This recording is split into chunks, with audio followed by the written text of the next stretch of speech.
বাংলাদেশের 90 দশকের অন্যতম জনপ্রিয় চিত্রনায়িকা শাবনূর। সময়ের পরিক্রমায় তিনি টলিউড থেকে দূরে সরে গিয়ে জীবনযাপন শুরু করেছেন। অস্ট্রেলিয়ায় পাড়ি জমিয়েছেন অনেক আগেই, তবে এখনো তার ভক্তরা তার অভিনীত সিনেমা দেখতে চান। সে কারণেই হয়তো তিনি আবারও ফিরছেন লাইট ক্যামেরার সামনে। রঙ্গনা সিনেমা দিয়ে দীর্ঘ বিরতি শেষ করে আবার অভিনয়ে ফেরেন এই নায়িকা। গত বছরের এপ্রিলে রঙ্গনার দৃশ্যধারণ শুরু হয়। মে মাসে অর্ধেকের বেশি সিনেমাটির দৃশ্যধারণ শেষ করে আবার সিডনিতে ফিরে যান শাবনূর। এরপর কেটে গেল 14 মাসেরও বেশি সময়। এদিকে সিনেমার বাকি অংশের শুটিং হওয়ার কথা ছিল এবছরের 8 আগস্ট থেকে, কিন্তু দেশের চলমান পরিস্থিতির কারণে দেশে ফিরতে পারেননি শাবনূর।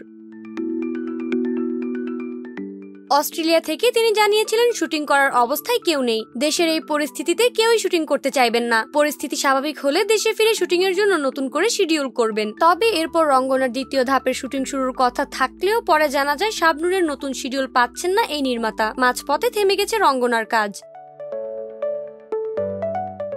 শাবনূরের পক্ষ থেকে জানানো হয়, নির্মাতা তার সঙ্গে কথা দিয়ে কথা রাখেননি। সব মিলিয়ে এমনও রটনা রটে সিনেমা থেকে সরে দাঁড়িয়েছেন তিনি। তবে শাবনূর তার ভক্তদের আশ্বস্ত করে সামাজিক যোগাযোগ মাধ্যমে জানান তিনি সিনেমাটিতে কাজ করছেন। এরপর কেটে গেছে আরো কয়েক মাস, কিন্তু শুটিং এ ফেরার কোনো খবর পাওয়া যায়নি। এ বিষয়ে এই সিনেমার নির্মাতা বলেন, কেউ বলার চেষ্টা করছেন রঙ্গনার শুটিং আর হচ্ছে না। এটা পুরোপুরি অবাস্তব কথা। শীঘ্রই শাবনূর আপা দেশে আসবেন, তারপর শুরু হবে শুটিং। শাবনূর আপার সঙ্গে প্রতিনিয়ত কথা হচ্ছে। সবকিছু ঠিক থাকলে আগামী নভেম্বরে সিনেমার শুটিং করার পরিকল্পনা আছে। এদিকে শাবনূরও শুটিং এ ফেরার ইঙ্গিত দিয়েছেন ঘনিষ্ঠজনদের কাছে।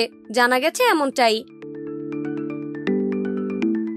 প্রসঙ্গত, ঢাকাই সিনেমার এই জনপ্রিয় নায়িকা তার অভিনয় জীবন শুরু করেন মাত্র 14 বছর বয়সে। চলচ্চিত্রে তার অভিষেক ঘটে 1993 সালে। সেই সিনেমাটি ব্যবসায়িকভাবে ব্যর্থ হলেও শাবনূর ব্যাপক সফলতা লাভ করেন। শাবনূরের চলচ্চিত্র যাত্রা ছিল এক উজ্জ্বল অধ্যায়। সে সময়ের জনপ্রিয় নায়িকা ছিলেন তিনি। সে সময় ড্রিম অ্যাক্ট্রেস হিসেবে পরিচিতি ছিল তার। জাতীয় ও বেসরকারি পুরস্কার প্রাপ্তি, জনপ্রিয় যুগলবন্দির অংশগ্রহণ ও চলচ্চিত্রে মন নির্ধারণ সবই তাকে ইতিহাসে এক গৌরবময় পরিচয়ে প্রতিষ্ঠিত করে। 30 বছরেরও বেশি সময় পর রঙ্গনাতে তার প্রত্যাবর্তনের মধ্য দিয়ে নতুন এক অধ্যায়ে ঘুরছেন তিনি, যা বাংলাদেশের চলচ্চিত্র ইতিহাসকে আরো সমৃদ্ধ করবে।